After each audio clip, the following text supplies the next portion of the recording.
And even before, no? Si Tatay Digong, PRRD, nag-away pa kami noon, if I may.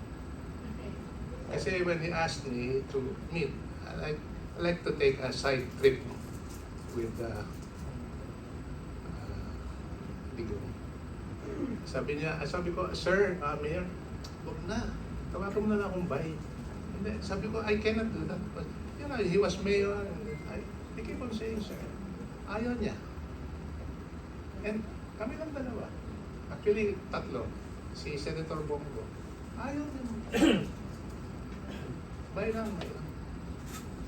Ang haba ng diskusyon namin, just for how you're going to address him. A few moments later. Martin Dangra III.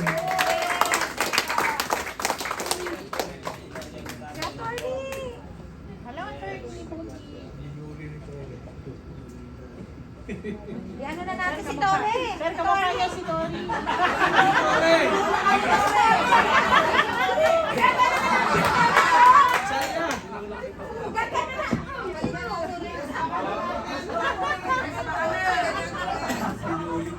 Forty-four years. 44 years.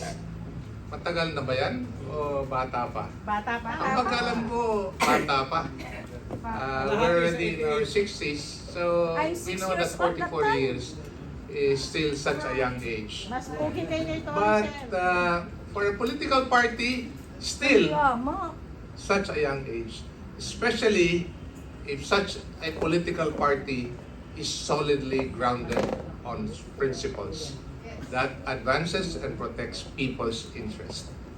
Yan ang PDP. And that's the reason why I'm here. To express my solidarity to the party.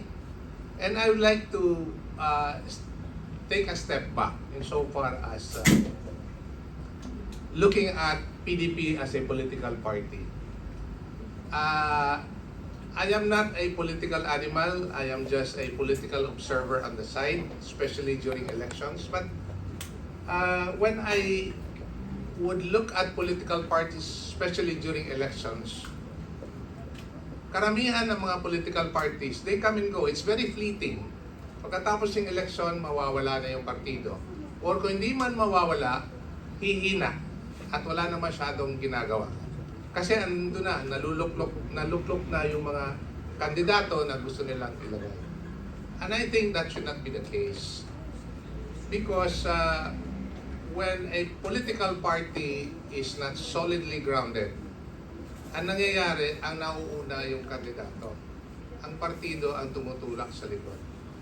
Ngayon, pag makita mo, like what happened in the last election, front and center, together with the candidates, ang political party. Yun ang gusto nating makita.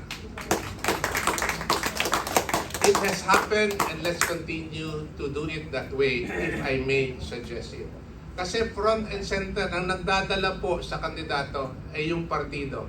And the principle behind that the party was grounded and established at the time when it was established 44 years ago should remain valid even until now.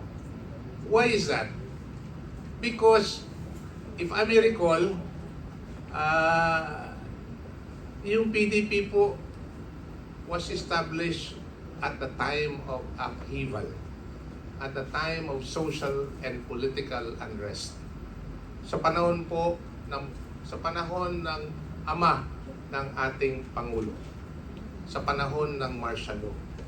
So, diyan mo makikita yung lalim at lawak ng partido when we talk about having to come together in order to address the social and political unrest in the country at that time.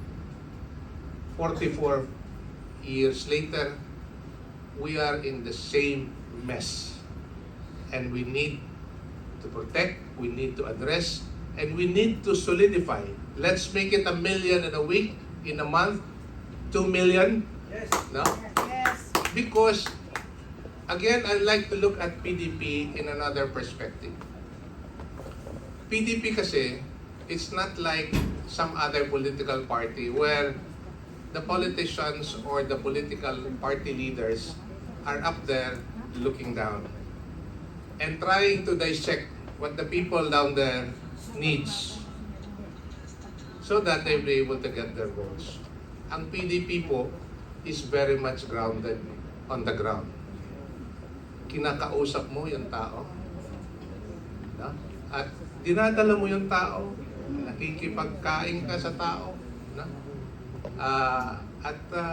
Yung sentimento mo nasa tao. Talagang ka-level mo yung tao. Ibig sabihin, nakikilala mo yung tao at anong kailangan natin. So I think that is what's important to understand why PDP has lasted this long. And I hope it will continue for the next 44 years and beyond. I'd like to acknowledge two people, given this political and social upheaval. The first one, obviously, was the founder, si Nene Pimentel, 44 years ago. So, ibig sabihin po, hindi po ito, this was never established at a time when things were easy. Never. The party was established because we were in dire need. The country and the Filipino people was in dire need. Kailangan talaga may motibasyon. Malalim, malawak, at may commitment to move forward the people's cause. 44 years later, nakita po natin na and even before, si Tatay Digong, PRRD, Mayor, tawag namin sa Davao, CM, or to friends, he would simply want to be called Bay. Bay. Nag-away pa kami noon. Kasi when he asked me to meet, I like to take a side trip with Digong. Sabi ko, Sir, Mayor, huwag na. Tawagan mo na lang akong Bay. Hindi, sabi ko, I cannot do that. But, you know, he was mayor. I keep on saying, sir, ayaw niya. And kami lang dalawa. Actually, tatlo. Si Senator Bongo. Ayaw niya. Bay lang. Ang haba ng diskusyon namin, just for how you're going to address him. That's how simple the man is. Those people out there don't know him. They don't know him. We know him. Yes.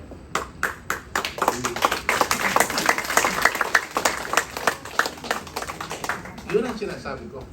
He walked with his people, he eat with his people, he listens to his people. And that is a reflection of what PDP is. And I hope it will continue to be that way. Maraming salamat.